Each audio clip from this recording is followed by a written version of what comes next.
Okay. Oh, okay. That makes it a little bit. Got you, bud. You have any brother? Yeah. So should we get until then, right? You know what? Yes, sir. Thank you, man. I'll try not. I'll try to keep it down. Yeah, I mean, like, this is just a temporary setup, so I can get some. There's so much more talent than Okay, adults. I had a child yell at me because we were babysitting, and she's like, "You're sleeping." I was like, "I'm counting on you." She's like, But if I go to one and eat it, I can move it down.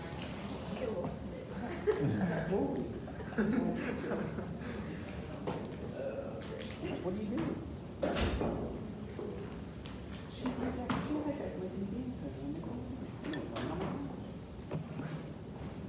Wow. Sounds like a 6-year-old. I wasn't. That's not. How are those guys? You actually sold her into slavery, right? Was it? What did the clock do when he was still hungry after eating? What? It went back for a second. It went back 4 seconds. Oh, that's not what I thought you were gonna say. I thought you were gonna say, what did the clock do after he was still hungry after he ate? He went to 9.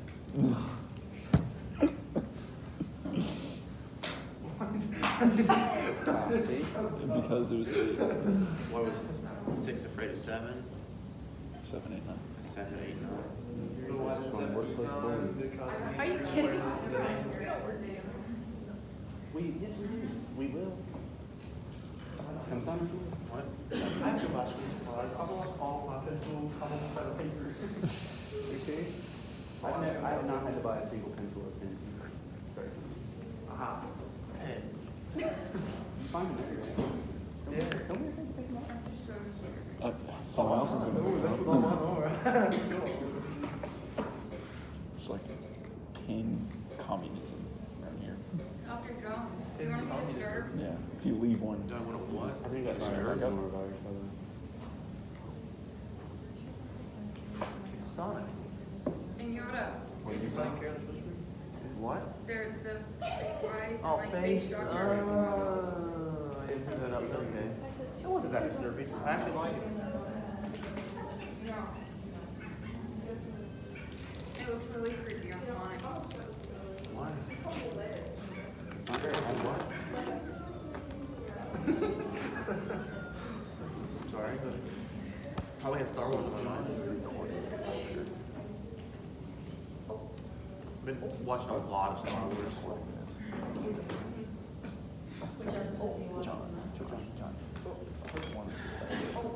So my kid really likes but 4. he's recording right here. So he's gonna get. Well, I mean, he He's watched probably it, got but I all watched of what it. we've But I said didn't sit in the room and watch so it. far. For the Pearson. I mean, I love Star Wars, don't get me wrong, but I can only watch the same movie so many times. And, yeah, we watched You should probably be the 4 a I would lot. say. Because he loves Darth Vader. Mine's not even. Right now, I'm watching Clone I Wars. just don't remember my logins. I want to be logging because my code ran out, but I haven't done it. I never actually finished it. I got to like season 4 and then I stopped watching it. I just need to get it. But it's canon, so I go. I'm trying to watch it. It's supposed to sing this. Yeah, You know, so it's okay. Yeah, we watched 4 a lot. Yeah. My apologies. But now that's what I'm going to question. sometimes it's got sexual stuff. Yeah, so like a minute ago.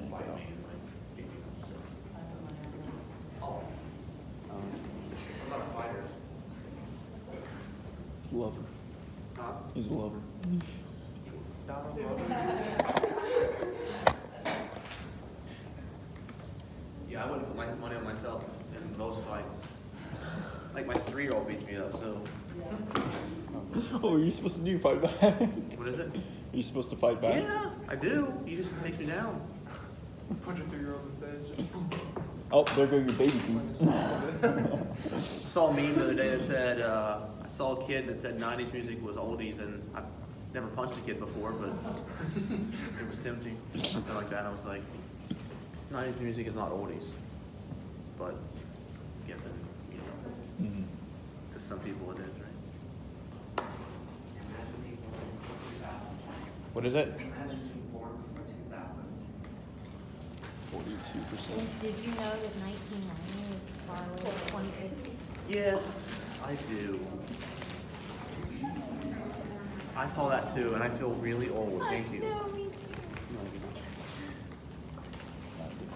Well, half my life is over. It's Goes on? okay. I like the cheese ones. See, I can choose them for a couple minutes, but after so much, all I taste is cheese. And what is this? Oh, thanks, dude. Those are the best ones. Why are you giving those Oh away? yeah, Really? the crispy bread pieces. Mm. Oh yeah. Rod What is chips. wrong with you? All right, let's get started. We are going to talk about carbon NMR today, which we have not talked about yet, so this will be new material. And then we're going to do some practice problems like we did last semester. These practice problems are going to be directly associated with the lab that we're going to do next week. And so this is not going to be material that I'll necessarily cover on like an exam. So this is more just kind of refresher because we're going to use NMR quite a bit for lab throughout the course of the semester. So we've already covered most of this. Now there will be a possibility that carbon NMR shows up on the exam because carbon NMR is new material, but it won't be like an unknown. It'll be more like, hey, you know, explain this type thing. So more of a theoretical question than a practical question. So anyways, carbon NMR is, as we know, NMR, but we're looking at a different nuclei. So the nucleus that we're looking for is specifically for the isotope of carbon-13, so that's where the 13C comes in. Now remember from earlier on, like way earlier on, that carbon is mostly carbon-12. It's 98.9% carbon-12. So when you run a carbon, you're only really imaging about 1% of the carbons. And because of that, you need a lot longer experiment times in order to get a decent spectrum out of the atom. So where a proton NMR takes about a minute, minute and a half typically to run, carbon NMRs, depending on your concentration of your sample, can be anywhere from 15 minutes to a couple hours. In graduate school, I had very, very dilute samples at times, and we did what we called overnight carbons. So I would drive in at 10 o'clock, I would set up the instrument, and then at 8 a.m. I'd have to be there to take it off. So in terms of time, that's 10 hours. Typically, if you do 10 hours worth of carbon, you would get about anything. So it can go all the way up to 10 hours if need be. But, excuse me, most of the ones that you would do like in our type of setting would be about 30 minutes. But we can't run carbon NMR because I don't have 30 minutes for each of you to run a sample, right? So we're not actually going to run carbon NMR in this course, but it is something that is a very useful technique, and people use it quite a bit. It's much easier to use proton NMR because it's very simplistic in the sense that instead of 4 things that we're looking for in a carbon NMR, we're going to simplify that to 2. So in proton, you're looking at number, you're looking at chemical shift, you're looking at splitting, you're looking at integration. In carbon, you're looking at chemical shift and you're looking at number of peaks. That's it. And in terms of carbon NMR, every carbon peak is a singlet. There's no coupling, so you only see it as a singlet. Now, the coupling is possible, but in order for it to be coupled, where the splitting would occur, you would have to have a carbon-13 right next to a carbon-13. And statistically, that's very unlikely. If you have very, very, very concentrated samples, sometimes you'll see what they call satellite peaks, where you'll have these little tiny peaks on either side. And that's basically coming from carbon-13 next to carbon-13. But those are kind of unusual, so we don't really see those very often. So as you can see in this spectrum here, you have 2 peaks. Both are singlets. The integration of such, if you look at, they're about the same peak height, right? But in terms of what are they? Well, one is going to be this carbonyl carbon right here, which corresponds to this one. And and this carbon here corresponds to this one. Since each peak is only one carbon, usually the peak heights are always about the same. So there's no like, well, this one's 3 times as, integration of this one. They're usually all about the same. So there's no integration that you can use for carbon. So again, it's just where is it at on the spectrum, and how many do you have? So what you want to do for a carbon NMR is count the unique carbons, and then figure out how many peaks you have based on the unique number of carbons that you have. Same rules apply in terms of, well, when can 2 carbons be the same? Well, when you have symmetry. So if you have symmetry, both carbons can be the same, just like if you have hydrogens that are the same because of symmetry. There's no symmetry here, so in this molecule you would have 2 carbons to give 2 peaks. Fair enough?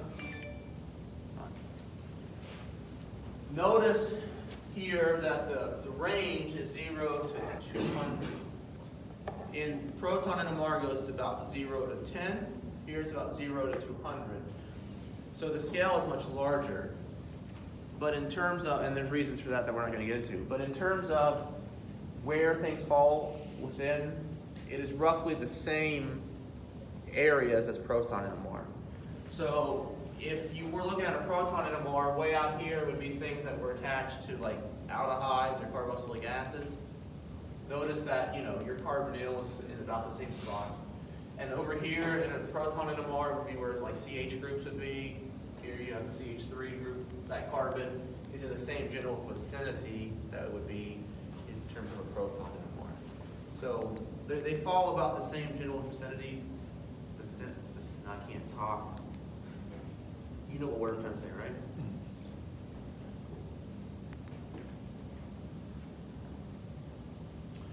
These words are all things I've already said, but you can read them if you'd like, but I've mentioned them already.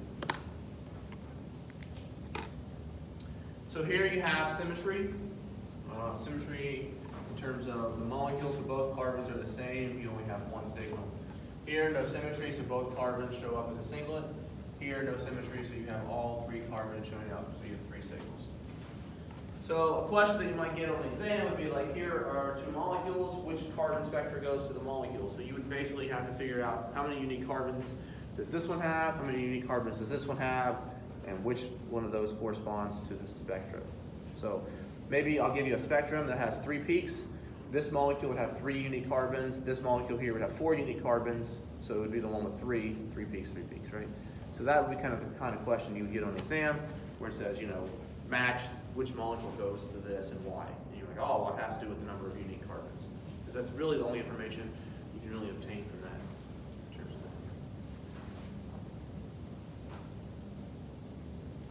that. So this is, again, where things fall. Notice that if you're just a carbon on an alkane type, it's really far to the right, just like on a proton. If you're next to an electronegative atom, you get downfield shifted. If you're part of a triple bond, you're a little bit farther out. Same way for proton. Double bonds are a little bit farther downfield. Same way with proton. Aromatics are a little bit farther downfield. Same way with proton. And things next to carbonyls are all the way on the end downfield.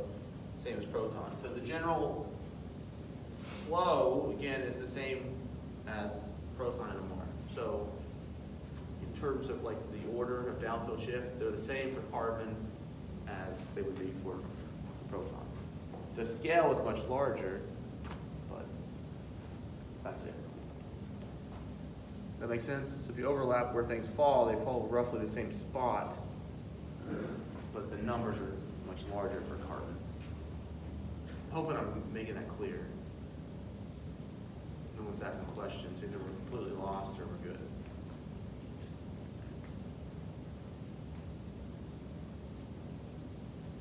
All right, well, we'll go with we're good.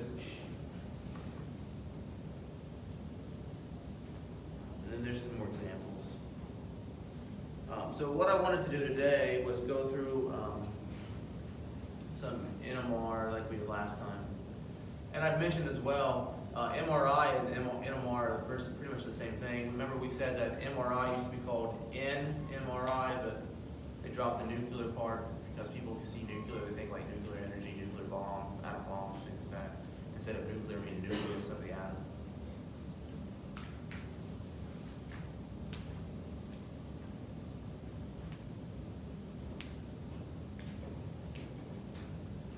Anyways,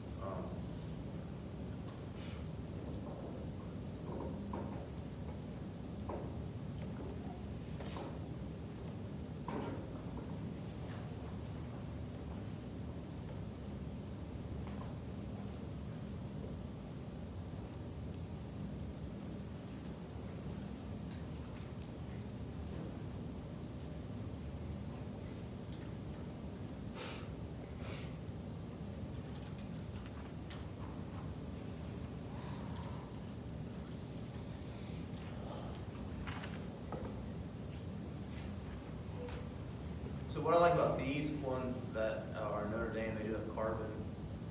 So we were doing some of the green ones, so I'm just going to pick one at random and do it. So what is the first thing that you want to do when you get a NOR problem?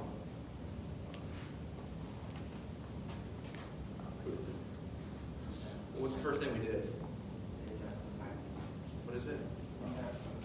Yeah, index of hydrogen efficiency. So remember, index is C minus 1/2 of H plus 1/2, sorry, minus 1/2 of X plus 1/2 of N plus 1. And so over here we have C16, H35N. So it's 6 minus 1/2 of 35 plus 1/2 of 1, because there weren't any halogens, plus 1. So it's minus the 35 hydrogens, and then we add the 1 nitrogen. So this would be 16 minus, this is basically 1/2 of 34, so what is 1/2 of 34? 17? Plus 1, which gives us an index of 0. So if you do the math, we say, okay, well, we have an index efficiency of 0, so it tells us we have 0 pi bonds, we have 0 rings in this molecule. We also notice that we have a nitrogen, so what are the 3 functional groups that could be, that contain nitrogen, huh? Amines. Amines, Amids. amides, Nitriles. nitriles. But Based on that, which one of the 3 do we have? An amine, because an amide has a double bond and oxygen, so one, it would have to have an oxygen in its molecular formula, which it does not. It would also have an index for the double bonded oxygen. Nitriles are triple bonded CNs, right? So it could be that molecular formula, but a triple bond has 2 indexes. We have 0 indexes, so it can't be a nitrile. So just from the molecular formula that we know, that we, and the functional groups that we know that contain nitrogen, it has to be an amine. So we can get a lot of information just by, before we even look at any spectra whatsoever. Now, once you do that, we can then cross-reference and say, okay, what does the IR look like? We should see an amine peak. And we do. We see that amine peak that is at 3277. There's one of them, right? Do you remember what that means if you only have one peak in the amine region? It's on the end. What is it? It's on the end. Is it on the end? Is that what you said? does that mean there's one hydrogen? It means there's one hydrogen. Because, again, if it was 2 hydrogens, there would be 2 peaks, one for the symmetrical and one for the asymmetrical. If there's just one hydrogen, you just have the one peak. So what does that tell us about the amine? It is a secondary amine, right? So not only do we have an amine, it is also secondary because it only has one amine peak. If it was a primary, it would have 2. If it was a tertiary, it would have 0 because there's no hydrogen there. All right, what else can we figure out based on this IR? Well, if we look at the peaks around 3000, Everything is to the right of 3,000. So what does that tell us? Saturated. It is saturated, which we already knew, right? Well, we can write it down as well because it does give us some information. But we knew it was saturated because the index was 0, so it couldn't have any pylon to make it unsaturated. So we already knew that, but we can write it down just as a part. So we have a secondary mean that is saturated. So far, so good. So now we have to figure out, okay, what does the proton NMR look like?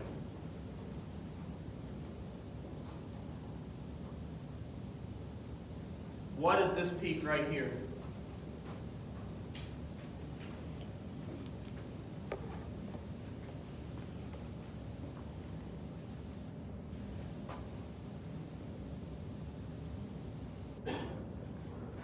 It's chloroform. 7.3, we mentioned it last time, that you always see the chloroform peak. So we can ignore that. So how many unique sets of hydrogens do we have?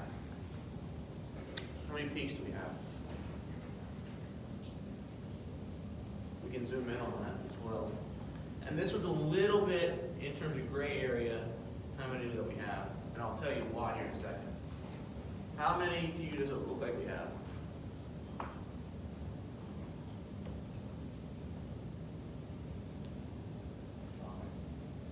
5, right? There's 5 peaks there, right? In reality, I think that we're going to have more than that. And the reason being is we have a peak that integrates for 20. You see that? There's no way in HE double hockey sticks you're going to have 20 hydrogens that are the same. It just isn't happening. So my guess is that's a lot of CH2s right on top of each other that are in the same chemical environment that just keep blowing. And I think we have symmetry as well based on this. So we probably have 10 on one side and 10 on the other side. Because if we have secondary amine, we have to have an R group on one side and an R group on the other side. And if they were all different, then we'd have a whole bunch of different peaks here. But what we can really do is kind of figure this out based on a few things. This one right here is very defined. What is this one?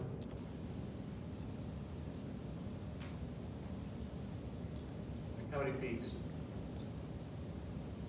There's a 3.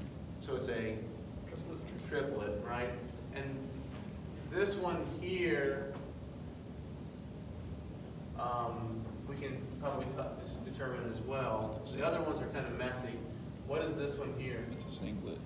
And what do you think, since it says exchanges, what do you think this one corresponds to? The nitrogen. The nitrogen, hydrogen, the one that's on the, right. So we have that. So we have a proton NMR that's kind of messy. This obviously is does not follow Pascal's triangle where you have a nice peak. So that's a multiplet. The fact that it integrates for 20 says, well, there's no way that we can actually have 20 unique hydrogens. So they're probably just going to be on top of each other. And then the other ones we can adjust later. In terms of this, one of the things that you'll see is if you have a long chain of carbon, so CH3, CH2, CH2, CH2, CH2, CH2, all those CH2s that are kind of in the middle kind of have a similar chemical environment, and they're all multiplets because they're split by both sides. So they tend to fall right on top of each other, and they show up as a big glob. And that's what we see there at the 20. It's like a big glob. So if we have 16 carbons, and we know we have a nitrogen with a hydrogen, my guess would be that there'll be 13 carbons, sorry, we have 16 carbons. There'd be 8 carbons on one side and 8 carbons on the other. So right now I'm just going to draw that and see if that's what it looks like. So 1, 2, 3, 4, 5, 6, 7, 8. And then we have 1, 2, 3, 4, 5, 6, 7, 8. That seems like a pretty decent guess. This one right here and this one right here should have defined peaks. I have 2 hydrogens on this carbon, so this should be a triplet. And I have 2 hydrogens on this carbon, so this one should also be a triplet. Right? And we notice that we have a triplet here, and we have a triplet here. If we have symmetry,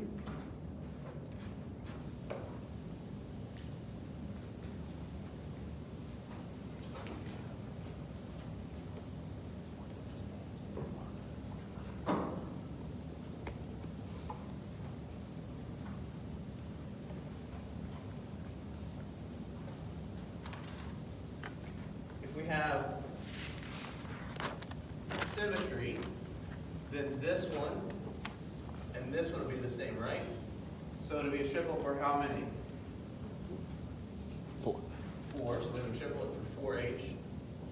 And if we have, again, symmetry, this one and this one will be the same. So what would that be? 6. Triplet for 6. And that's what we see over here, right? We have a triplet for 6, and we have a triplet for 4. Why is this one so much farther downfield? Because it's closer to the end. Because nitrogen is more electronegative, and it's closer to the more electronegative nitrogen, so it's downfield shifted. So all of that follows what we should see. Then we have this one here, that is the one on the nitrogen, so the N1. And then we have 20 and 4 that are both multiplets. My guess would be this one right here, these two right here, are close enough to the nitrogen that it's getting affected. So these two right here are going to be the multiplet for 4H. Because again, these two and these two are going to be the same. And they're close enough to the electronegative nitrogen that they're unique enough by themselves. But it's kind of a multiplet because it's being split by these two and these two. So it should be a triplet of triplets. Remember complex splitting patterns? These two split as a triplet, and then that splits it, each of those triplets is to a triplet. So it breaks it up into a lot of different peaks, right?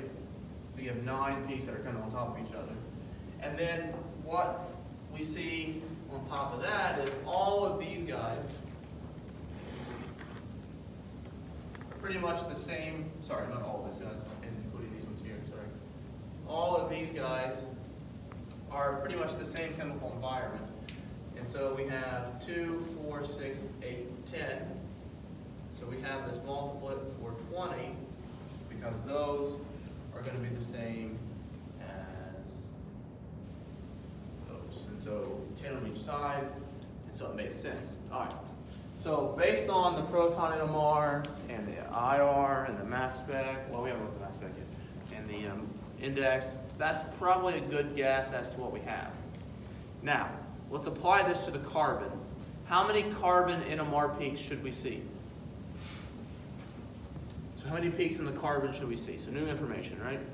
So typically these easy ones, these green ones, we don't need the carbon to figure out. Now if you get to the yellow and the red, you'll probably need the carbon to figure it out. But in terms of this one, we've probably figured it out. But how many carbons should we see? So we could use it as a cross-check. How many peaks in the carbon? 13 NMR.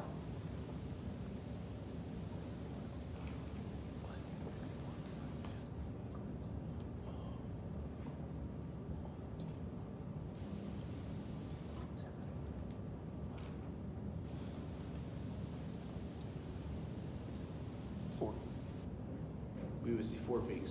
Yeah. Okay. Why do you say 4? Because The unique carbons only. Right, and you only see 4 unique. What are the 4 unique ones in the molecule? the 2 that are close to the electronegative nitrogen, the ones on the ends, and the ones in the middle. Are the ones that we labeled in the middle the same? In the proton NMR, we grouped them as the same because all their peaks are going to fall on top of each other. They really weren't the same, right? We just collectively put them as the same. In a carbon, they're all going to be singlets, so they're not going to overlap on each other, right? Yeah. So how many unique carbons are there? 8. What? 8. There are 8 unique carbons. There's symmetry, but each side, all the carbons on either side are all different. So we would have 1, 2, 3, 4, 5, 6, 7, 8. And on the other side, it's 1, 2, 3, 4, 5, 6, 7, 8. So all of those are unique because 4 is, this close to nitrogen. 5 is a little bit farther away from nitrogen. So they're all unique chemical environments. Even in the proton, they're different. We just collectively put them together because they fall on top of each other. So if we look at the carbon NMR, we should see 8 peaks, 8 singlets. And what do we see? So again, There's always, in every carbon NMR, you're always going to have this peak right here, right around 77. This peak right around 77 is the carbon from the chloroform. Okay? So always ignore this peak right at 77. So we're only going to look at the peaks here. Let's count them. 1, 2, 3, 4, 5, 6, 7, 8. Also ignore the triplet stuff that's written on here. That's something else. But we're just going to count the number of peaks we have, right? So 1, 2, 3, 4, 5, 6, 7, 8. So we see all 8 peaks. Now notice these are all grouped really close together. Those are all the ones that we grouped. There's 5 of them, right, that we grouped together. That's the 1, 2, 3, 4, 5. They're all kind of grouped here in the same general vicinity. But since they're not multiplets, they don't fall on top of each other. Since carbon NMRs don't look for splitting, they will always be singlets, right? Correct. And then this one right here is going to be the one that's near the nitrogen because it's closer to electronegative, so it's further downfield. So we see that here. So based on the number that we have, we should be able, and then based on the chemical shift, we can apply that one to that one as well. And so we see what we should see. All right. Any questions on that? So you'll be given a molecule in lab. You'll be given a proton and an IR. And you'll have to figure it out based on kind of like we did last semester. The reason why I go over carbon is we might use carbon later on in the semester for lab, and carbon shows up on the ACS final, so I wanted to make sure that you at least saw what carbon was all about. All right, you guys want to do another one? Yeah. Yeah.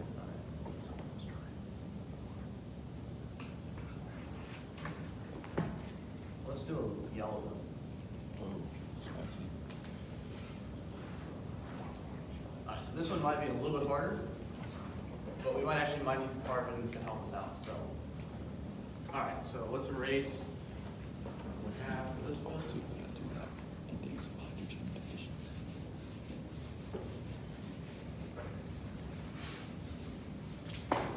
And for the record, I haven't done these in a long time, so I don't really know the answers. So I'm working them out just alongside you. All right, so what we need to do is figure out the index. So go ahead and do that. I'll give you a minute. See if you can do it on your own. We'll do it on the board.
So I got 6. Is that what you guys got?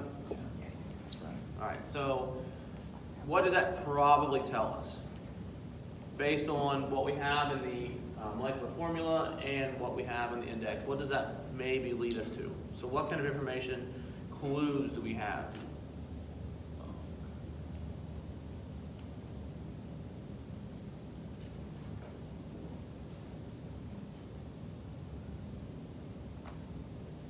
Could be an alkyne. Could be an alkyne. Yeah. Possible. That's not where I would first go. What is it? Benzene ring.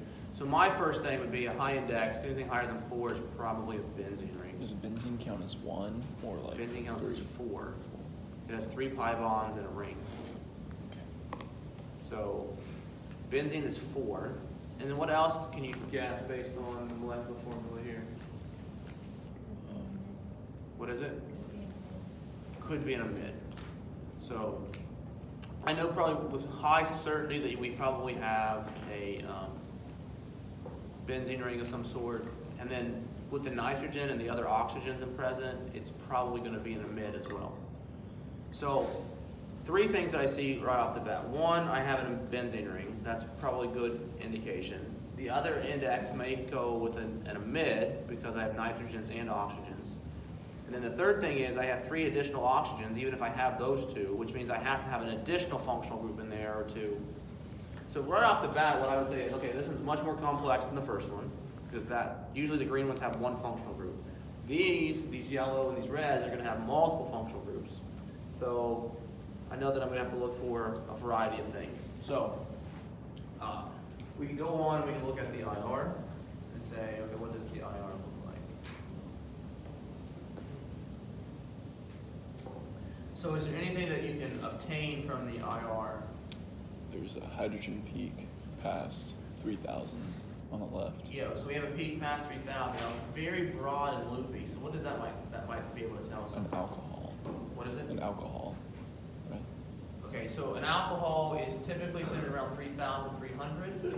This one's a little bit farther over. So what other functional group has an OH group? An aldehyde. What is it? An aldehyde. No. Is that an ether? What? No, an ester. Just keep the rest of Throw them all out there. A carboxylic acid. It has the carbonyl with the OH.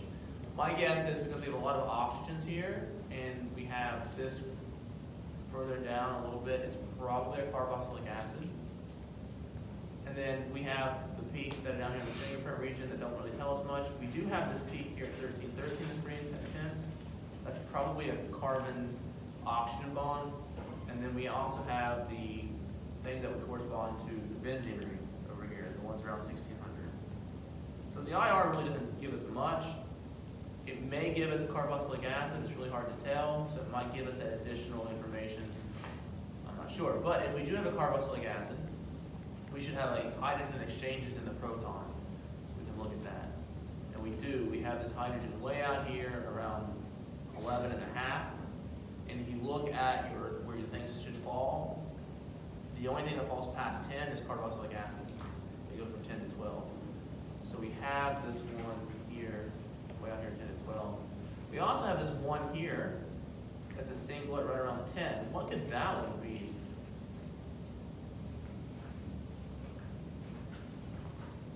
You guys have that information in front of you? What comes around 10 that could be a singlet, possibly?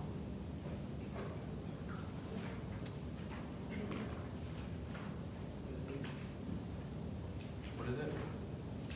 So if you look at that chart that had like where all the things fall on the proton NMR, what falls out here in the 10 region?